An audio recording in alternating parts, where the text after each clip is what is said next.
You're tuned in to watch this with Eryk and Brandon, the show where we make a friend watch a movie or TV show they've never seen before. What did they think? Is their opinion the same as yours? That is what we find out. And on today's episode, Brandon and I have watched 12 Angry Men, and that's what we're going to be discussing. Seen this movie several times. Brandon just watched it for the first time the other day. We'll get his reaction as a first-time viewer. My reaction is somebody who loves this movie, has seen it many, many times. And we're going to discuss favorite scenes, favorite characters, and how does this rank against our favorite courtroom or law-based dramas. So spoiler alert right before we get in, because we may end up spoiling what happens in this movie, but let's get on with it. All right, let's start with the background.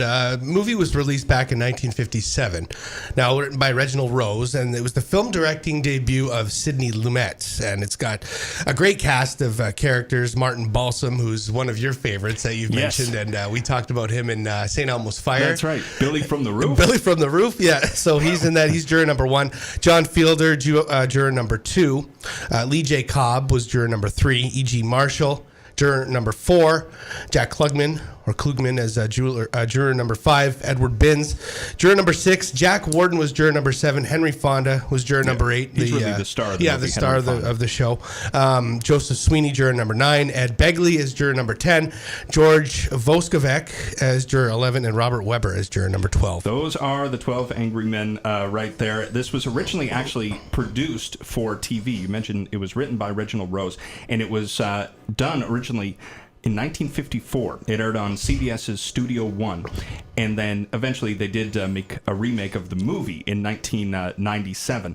But so this was the first time they made it as like a feature-length movie. And I didn't realize that it was a made-for-TV movie. I thought it was like a Hollywood blockbuster at that time. I don't know if they had them back then. You know, it actually, funnily enough, like we were talking about with Citizen Kane, it didn't do all that well at the box office initially. No. It had a relatively low budget, $300,000. It was made in New York City at a studio there, not in Los Angeles. Hollywood, yeah. And so it was just, it was a small budget. It didn't really make a lot of money at the time. It sort of made its money back because it's become a classic. But yeah, at the time it was almost a flop, but critics loved it. I mean, it was nominated for 3 Oscars, Best Picture, Best Director, and Best Adapted Screenplay. It did not win any of those, unfortunately. 1,000% on Rotten Tomatoes, 96 on Metacritic, 8.9 out of 10 by IMDb users. And we talk about those Metacritics and all that stuff, and that's really high. That's probably the highest one. I don't know if Citizen Kane was 100 out of 100%. Yeah. Okay, so this one, what, 96. 96, yeah. So, I mean, that's pretty well up there.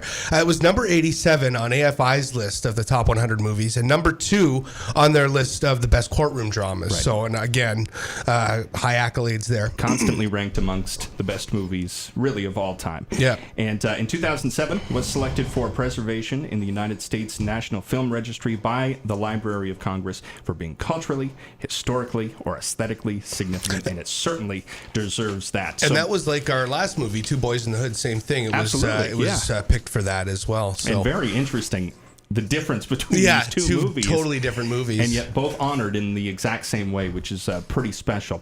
You watched it for the first time. Now, before I got you to watch it, I asked you to kind of predict what the movie was going to be about. Yeah, and there's not a whole lot to predict. I mean, 12 Angry Men, I knew that they were in a courtroom. I didn't know what the story was. Okay. I didn't know that they were, it was going to be about this kid that allegedly killed his father. Right. But yeah, basically it was going to be 12 men in a room trying to figure out a verdict, and that was my main prediction. A jury. Okay, so you basically got it. And like you said, I mean, the movie doesn't really leave one place. Right? No, it kind of stays in one room place the whole time. So yeah, it's not much to predict there, but you pretty much got it. So what is your reaction now that you've seen it? Well, we've now watched 2 classic movies, and I've got to say the old ones are starting to grow on me. I never watched old movies before. I was always watching like the oldest movies I probably watched were going back to the 70s, and there haven't been too many old movies that I've seen said dating back pre-60s or pre-70s that I saw. In the case of 12 Angry Men, the entire movie was set in one room, and they did that in a way that kept you interested. It was captivating, keeps you entertained through the whole time. And we talked off camera about the opening scene where it was almost 8 minutes long without even one cut. Right. So that was pretty cool. That's cool. The fact that they had to do that and they had to memorize those lines and they did it in one shot. It's like a master class in blocking a scene, right? And getting all the actors to be where they need to be at the right times and getting the camera to move correctly. And it really is incredible. And that's like the opening, basically. Yeah. It's right after the opening scene. And when it starts out, it's clear cut as to the direction that they want to go. You've got 11 guilty, 1 not guilty. And the one saying not guilty being Henry Fonda. He was juror number 8, to the dismay of the rest of the group. I mean, these guys want to get out of there. They don't want to be there. And it infuriates the rest of the 11 men. So why does he say not guilty? And that's when things start to heat up a bit. You get to feel the tension in the room, the actors, sometimes over the top, with the yelling. and yes, but you believe it's a tense situation. Yeah, absolutely. You've got the eyewitness claims you saw the entire thing. Other witness claiming that he was the one seeing the defendant leaving the apartment. But are they certain that they want to believe the most damning evidence? And the answer is yes. As things go on, though, I liked how Henry Fonda played out the different scenarios. So it's not a hard story to follow. Yeah. I think part of the reason is because of the good job that the actors did telling the story. Absolutely. And another things that we talked about was the fact that we have literally 12 angry men that are confined in one room, a small space. It's hot. Yeah. They're in a small room sweating. It probably stinks in there. Cigarette smoke. Yes, cigarettes going. And all anyone wants to do is get out of there and carry on with their lives. And they did a really good job making you almost feel like you were there. Yeah. So ultimately they end up with the not guilty verdict. Now, without some controversy, took some major convincing on Henry Fonda's part, but in the end he was able to change everyone's mind. I really liked how throughout the movie they showed different scenarios, and he was able to change all the opinions of all the other guys at a time, almost one at a time. I mean, it took pretty much. Pretty much. It's just like one after the next. They all start going, oh, okay. Yeah, they start to realize, right? Yeah. And if it was longer than 90 minutes, about an hour and a half movie, it could have dragged on if it was any longer than that. So I think the length was good, and they were able to they told the story precise to the point, and I thoroughly enjoyed the movie. I'd recommend it to others who may be second guessing classic movies. And they're classics for a reason. Exactly. You just have to take the time to watch it, and I think others' opinions might change too, and they'll find a new appreciation for classic films. I think so too, and this is one that I would definitely, if somebody wants to start watching old movies and they're thinking, there's so many movies that I haven't seen and all this stuff, this is one I would recommend to watch first. I would agree with that, because it's good. It's a good movie. Very good. It's not very long, like you said, 90 minutes or whatever. It's I think it's great. In fact, I think it's a perfect movie. Yes, and we've talked about this. So explain what a perfect movie is. Well, as far as I'm concerned, by my definition, because everybody's different, right? Everybody's got their own opinions. It's all subjective. My definition of a perfect movie is a movie where you can't remove or add anything to the movie. So without ruining it, right? Without ruining it, right? I mean, timing is perfect. Everything has to be in there that is in there. You can't remove anything. You can't add anything. This movie is just no fat on it at all. It's just absolutely perfectly well done, as far as I'm concerned. And there aren't too many movies like that anymore. Is there any other perfect movies? I don't know. I mean, we'd have to... Maybe a handful throughout history, as far as I'm concerned. This is one of them. Yeah. And as far as Hollywood movies, and this is something we should...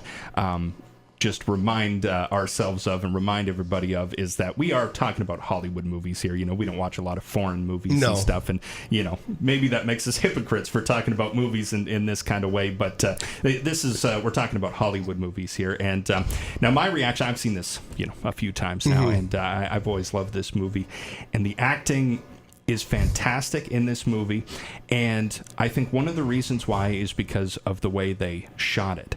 You mentioned how there was that long, almost 8-minute long scene at the beginning of the movie where the camera didn't cut. It just moved around the room and introduced you to everybody. Yeah. And... would that be on like a swivel or something, I guess? Or it would probably be on... there would be wheels underneath it, and it would probably be able to lift up and down as well, and drop down and wheel tilt in and whatever. All that kind of stuff. I'm not exactly sure what equipment they would have had in 1957, but I imagine that it would have been on wheels and it would have been able to go up and down. And brilliant camera work. I'm not sure who the camera operator is. I should have looked that up, but incredible work there. And the reason why I like that as far as the acting is concerned is because it allows the actors to act. It's not just cutting from one face to the next face to the next face. Yeah, and all this little stuff. editing. It's moving between them, and they're moving, and they're walking around the room and all this kind of stuff. It allows them to perform, so to speak. You know, they are always performing, but it really allows them to explore the space, and it is such a tight, cramped space and all this stuff, and it allows them to get up and wipe their head of sweat and stomp around and yell at everybody. And I think that is brilliant. How they shot it is absolutely brilliant. And you mentioned like the claustrophobia of just being in this room. They're getting progressively sweaty, and they literally changed camera lenses as the movie went along. Like, they started with a wide angle lens, like they're panning up the big court building and they're showing you the lobby of the courthouse, and it's panning along the jury at the beginning when they're in the courtroom, right? And when they're walking into the courtroom, it's that big wide shot of the whole room, and they're all just kind of spilling in. As the movie goes along, they move to a telephoto lens, and they get really tight close-ups. Right, you probably noticed that. Oh yeah, they're right in their face, and you can see the sweat and the emotion and all that. Yeah, and they cram so much into every shot too. Right, like if it's just one person in the shot, it's right on them. Yeah, and sometimes it's two people cramped into a shot, or there's one person in the foreground and two people in the back. Like, every shot has so much in it. Yeah, and there's really not much to see because it's in one room and it's just 12 guys in a room. But they cramp so much in there to really give you this feeling of tension. Tense. This is cramped. We all want to get out of here. It's hot. It's sweaty. And I mean, that is absolutely brilliant. I mean, Sidney Lumet, has gone on to be one of the great film directors of all time. And the fact that this was his film directing debut is pretty incredible, and shows you, just how prolific and incredible this guy was going to become right from the jump. And so that's kind of my reaction. You said a lot. Yeah, in your, I kind of went on there. I wanted to point that out because that was one of my favorite things about it, just from a filmmaking point of view. That is incredible. And this is a courtroom drama, a law drama, so to speak. And there are many throughout history that are classics. And so where would you rank this amongst some of the best courtroom dramas of all time? What are some of your favorites? Well, I thought right away after I saw this one was The Time to Kill. Okay. It's based on a John Grisham novel. Now, you haven't seen that one, I don't think, have you? Matthew McConaughey's in it, Sandra Bullock, Samuel L. Jackson, great cast. And it's a really well done movie. There's one scene in particular, though, that really stood out to me, in that where Matthew McConaughey is trying to convince the jury. Now, it's his turn to give, he's the lawyer. Okay, yeah. And he's trying to convince the jury on which way to vote. It's a powerful scene. It's an very emotional scene. It reminded me a lot about Henry Fonda's character trying to convince everyone otherwise, too. So that one... That was an early McConaughey That movie, was, too. I think, right after Dazed and Confused, I think. Okay. So, and then after that, he just blew up. Oh, so, absolutely. So that was one. And the other one, another John Grisham movie, because John Grisham writes about courtroom, right? Yeah. So these are the easiest ones to talk about. So The Client was another one. Susan Sarandon's in it. Tommy Lee Jones. This one's more outside of the courtroom. They're trying to find the body of a key witness. A kid knows where the body is hidden. So they follow him, and what he goes through, the mobsters are chasing him, but they're trying to ultimately hunt him down to kill him. Good dialogue, and the court scenes are much like when they're in the room at 12 Angry Men. They're trying to, get this information from this kid, whereas they're trying to protect the kid at the same time. The mob's after. It's just, wow.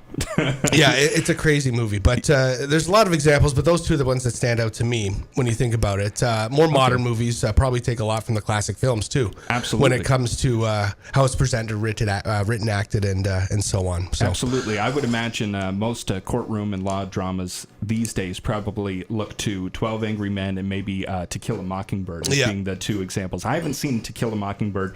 That's a good one. I'm surprised you haven't seen that. I know, and you know what? I have a copy of it. It's waiting for me to watch it. Yeah. And I'm going to at some point because I really want to see that one. But it's funny, you had two John Grisham movies. I put two Aaron Sorkin movies on here. Okay. The Social Network, which a lot of people just remember as the Facebook movie. Yeah. It's one of the best movies of this decade, or 2010 to 2019. It won awards too, I think, didn't it? I think it won some awards. It might have even won for best writing. Aaron Sorkin. I'm not exactly sure, but I mean, at the end of the day, what it really is a courtroom movie. Yeah. And because they're trying to sort out all that all the stuff money. Yeah, exactly, with Eduardo Saverin and Mark Zuckerberg, and it's that's a very good one, a modern one. A Few Good Men is another Aaron Sorkin one. That is incredible. I mean, that's one of the best law-based movies of all and everyone time. knows the scene. You can't handle the truth. One of the most iconic movie scenes ever, let alone when we're just talking about law dramas and stuff. And then Kramer versus Kramer. Yeah, that's one that I'm not familiar with. I don't know that one. So. This is an exceptionally well-done movie. That might be a perfect movie as well. Really? Now that I think about it. Yeah, this was that from the 50s or was that? No, this is 1979. Oh, okay. And it's Dustin Hoffman, Meryl Streep, and they're a couple that is separated that is fighting over custody of their young son. Okay. And that is an incredibly well done movie. It won just about every award. It won Best Picture, Best Director, Best Screenplay. Dustin Hoffman won Best Actor. Meryl Streep won Best Supporting Actor. So it just cleaned up. Pretty much cleaned Holy up. cow. And it was a really incredible movie. So where would you, now that you have kind of laid out some of your favorites, and you've seen 12 Angry Men, I think you've seen A Few Good Men and all these,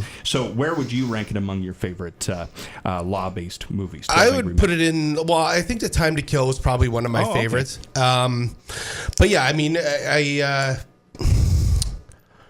I think it was up there. I mean, it's up there for a top courtroom drama. It's an old movie. I mean, again, if you're not familiar with it, you might not think to watch it, but I would say that it ranks pretty high on my list anyway. Well, we mentioned when we were doing a little background on the movie earlier that AFI had listed it as number 2 on their list of the great courtroom dramas of all time. Just out of interest, I think number 1 was To Kill a Mockingbird. Okay. And I think number 3 was Kramer versus Kramer, and number 2 was 12 Angry Men. I would put 12 Angry Men number 1 just because that's my favorite, and I haven't seen To Kill a Mockingbird. I'm sure my opinion would change. Kramer versus Kramer, A Few Good Men. I mean, these I would put 12 Angry Men number 1. You think so? Just because I mean, I love this movie, and I think it's absolutely incredible. So there we go. The perfect movie, as he says. Perfect movie. I think it is, and I would like to hear other people's opinion. Head to our comment section, head to our Facebook page, the Giant TV Niagara Facebook page, and let us know. Like, is this a perfect movie? Did you not like the movie?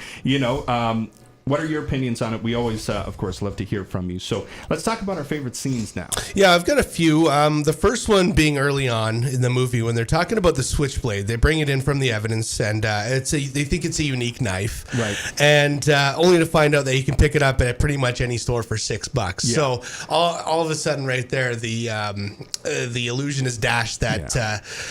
it's a unique knife, and you can get it anywhere. When he's really starting to convince people. And that's one of the iconic moments in the movie when he pulls the knife out of his pocket and slams it into the desk, the table. And that's a really incredible scene. What's funny talking about favorite scenes in this movie is that really most of the movie is one long scene. Basically. So this is really like favorite moments in the movie. Yeah, pretty much. So when they're talking about the sound of the train and how loud it would be and how could one witness have heard the man screaming, "I'll kill you," those two parts alone made me, as a viewer, start to question exactly what went on. Like, did this kid actually do it, right? Yeah. Because at the start, you figure, okay, he probably did it. But then as we progress, you keep getting little tidbits here and there of all these things. And it's like, wait a minute. Yeah. Maybe he didn't do it, right? Exactly. Or there's at least reasonable doubt. Yeah. Right? That's what Henry Fonda is like hammering away. There is at least reasonable doubt here. And yes, the facts are laid out and everything, and he's disproving them with the knife and all this kind of stuff. And yeah, that's incredible. And when they get the floor plan for the one witness's apartment, I like that because Henry Fonda laid out the measurements. He walked the feet and he proved that there's no way the witness could have made it to where they said he saw the kid fleeing because he had a limp. Yeah, And they were it talking would about take an elderly guy who, had to get up out of bed, walk down his hallway to see this kid running out of the building after he supposedly and there's no killed way his he father. would have seen it. Yeah. So again, another point saying that reasonable doubt once again. Right. And same goes when they describe the stab wound and how the culprit would have been a lot taller than the defendant because the way he was stabbed, they said I think he was stabbed down like this. Yeah. Whereas he's a switchblade knife, so you open it up and you stick, Jack Klugman, right? whose character throughout the movie mentions that he grew up in a slum, and this kid that's on trial grew up in a slum, and it's a poor neighborhood and everything. And so Jack Klugman comes over and he says, that's nobody uses a switchblade like this. You use it like this. Yeah. And he knows. Yeah, exactly. He knows because he's from that area. He's seen kids with knife fights before and all this kind of stuff, and that's a very interesting scene as well. And finally, when they all realize that the second eyewitness wears glasses, so that's near the end of the movie, and ultimately that seals the deal for the not guilty verdict. And there's no way that she could have clearly seen the kid stabbing his father. She was in bed, it was dark, and it'd be nearly impossible. One would assume that she's not wearing her glasses when she's in bed, right? Exactly. So, well, it was E.G. Marshall was the actor. I'm just trying to think. He was juror number 4. He was the one who was, clearly a really smart guy and was like, okay, here's the facts, and this is why I believe he's guilty, and you can't change my mind because this is, in my mind, what makes him guilty. And that was the one that really changed his mind. Yeah. And he was one of the tougher ones to kind of convert over to and not an guilty. unlikable character. He just had his opinion. In a lot of ways, because they kind of set it up that the protagonist is Henry Fonda's character, who is juror number 8, and Lee J. Cobb, juror number 3, is kind of the antagonist. Yeah, the guy he's the one that's the angry and screaming. And and they kind of set it up like that. But really, Henry Fonda's counterpart is juror number 4, E.G. Marshall, because they're both level-headed and they're both laying out their points, and they're both, neither of them are getting too angry or anything. It's just, this is why I think this way, and this is why I think this way. And but then there's the other people who are just yelling around them and getting so angry. But very good character there. And actually, why don't we talk about characters here for just a minute? Who were your favorite characters? Okay, so juror number 7 was the one. I mean, he was the wisecracking salesman. He had tickets to go to the Yankees game. Exactly. He wanted to go and watch the Yankees play that night, so he was ready to go, and he just wants to go about his life. He was funny. He provided comic relief. Played by the iconic Jack Warden. Right. I'm pretty sure Jack Warden is still alive. I don't know, but I'm not sure. He seemed like he was an old guy his entire career. He was in the movie All the President's Men in 1975, I think that was, and he looked like an old man in that movie. Oh yeah. And then he was in Dirty Work with Norm Macdonald and Artie Lang in 1998 or whatever. And he looked the same age as he did in 1975. He's ageless. But, exactly. But he was hilarious, and Henry Fonda's character too. He's the star of the movie. He's the guy that really draws you in. I think every time right away he's likable. Yeah. Like him, he's calm and he makes you second guess things. Yeah. He basically takes charge, but not too cocky or arrogant. He's not a jerk about it. He states the facts, but he does so in a way that really makes you think. So we kind of mentioned that already. That's why I mentioned earlier with juror number 4 being his counterpart, because they both have the same temperament, where they're just, this is why I think the way I think, and very good. So I have a question for you before we move on. Okay. Do you think they got it right? So here, juror number 6. This is one of the iconic lines from the movie is, supposing you talk us all out of this and the kid really did knife his father. Yeah. That's a good point. That's a good point. He's right. I know. I think with the way that they presented the evidence and from start to finish, you see how it was all laid out. You had the knife. You had the unique knife. You had the woman in the glasses without her glasses on. I think they got it right. I think he's not guilty. That's my opinion. I mean, who knows, right? I don't think anybody really knows. Nobody knows. And they didn't answer this is one of the things that makes this one of the great scripts, one of the great screenplays of all time, is the just the case itself that they're working on. Could go either way, really. And the fact that it's got so many details, and you can still go, well, he might be guilty, but he also might not be guilty. And that's the reasonable doubt, so you'd have to... Yes, and it was just that's so incredible, the writing of it. Apparently, and I haven't read too much about this, but apparently there are some law professors and lawyers and whatever who have written pieces on this movie. Oh, they've done research on it, and yeah. they say that the way they got to their conclusion of reasonable doubt is incorrect. They say you're supposed to look at the evidence as a whole, not as individual pieces, and do you have reasonable doubt? So as far as like lawyers and people who work in the law field go, they think that's not really how it goes. I mean, it's a great movie and Yeah. makes for very dramatic scenes and everything. But they say, as far as law actually goes, that's probably not the best way to go about it. Having said that, I mean, yeah, you can see on either. You could argue from either side of it, really. Yeah, I mean, there's no right or wrong answer because we'll never know, right? Exactly, and that's the thing is like, really. Yeah, the kid's not going to just fess up to it, and everything. So yeah, you're just going on what the evidence says, and so I don't know. That's a difficult question, and neither of us are lawyers, obviously. Yeah. But I just wanted to throw that out there. So you do think that they got it right? I think so. I think. I think so too. And if I was in that courtroom, or in that jurors chamber, or whatever they call it, I would probably be on Henry Fonda's side by the end of his whole argument. All of the stuff that he presented there. Is it woke? Is it woke? Could this movie be released as is in 2019? You've said that it's the perfect movie. So what do you think? I think the one big thing that Twitter would have something to say about in this movie is where are all the people of color and where are the women? It's 12 angry white men. Yeah. And that's the whole movie. It's these 12 white guys. And you mentioned the remake too. Yeah. They did diversify. They did. They had a Hispanic, McKelty Williamson is in it. Yes, Edward James Olmos is in it. There's they did make it a much more diverse cast in the 1997 remake. And actually, so juror number, let me just double check this again. Okay. They never say names in this movie. Yeah, so no, you don't hear the names until you hear Henry Fonda's name and you hear the other guy. The older gentleman, Joseph Sweeney, juror number 9, is who introduces himself at the end. And that's the only two names that you ever hear. Exactly. So, And so Ed Begley, who played juror number 10, was the kind of bigot in the movie, and he was the one who was like talking about how these people from the slums, it's just the way they are, and all this kind of stuff. And that's when one of the greatest, and we should have mentioned this with best scenes, one of the best scenes in the movie is when he's going off on this bigoted tirade and just all of them just stand up and turn their back on him. Yeah, and he's left alone just kind of thinking like... And for 1957, that is a pretty woke moment. And actually, in the 1997 remake, the guy who plays that character is McKelty Williamson. Oh, okay. And so it's a black actor playing the bigoted character in the movie, which is really interesting. And so I actually should watch the remake at some point, and because I bet it would be just interesting to compare, to see. Exactly. Tony Danza's in it. Tony Danza's so that's reason enough to watch.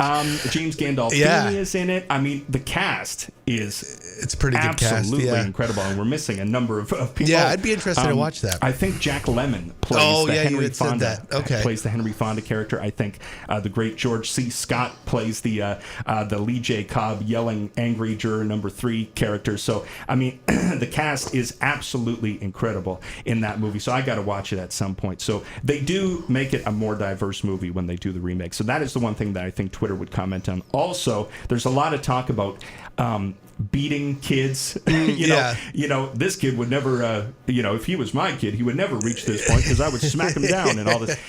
Yeah, it doesn't fly. That does not fly in 2019 version. But you know what? I think for the most part, surprising how woke it is in 1957, save for a little bit of the dialogue and the fact that it's not diverse. I think it's pretty amazing, and I think that was one of the big things that the writer of the movie, Reginald Rose, wanted to do. He typically wrote things that were political in a way, in that they kind of push the envelope and a stuff little like controversial. That. So, All right. Well, next week's episode, we're going to be doing something a little bit different. Right. We're going to discuss our 10 favorite movies from the 1980s. And there are so many great movies in that decade. I think it's a decade that you and I both love as far as movies go. We've only covered one 80s movie on this movie. But no, you're right. I love 80s movies too. Yeah, absolutely incredible decade. So these are going to be our 10 favorites. It's not what we think are the best necessarily. It's just our 10 favorite movies from that particular decade, and we'd love to hear from you as well. What are your 10 favorites? And I think this is really going to highlight maybe the differences in taste that the two of us have. Although just about everything we've both shown each other, we've more liked. or less liked. Yeah. So I think we might have similar tastes. I don't know. We haven't put our We'll list find together, out. but we will next week. Top 10 favorite movies of the 80s. We look forward to seeing you then. That'll be out next Sunday. I want to thank our producers, Joe, Lucas, and Shelby. For Brandon, I'm Eryk. This is Watch This. Thanks for tuning in. Thanks for watching. See you next time.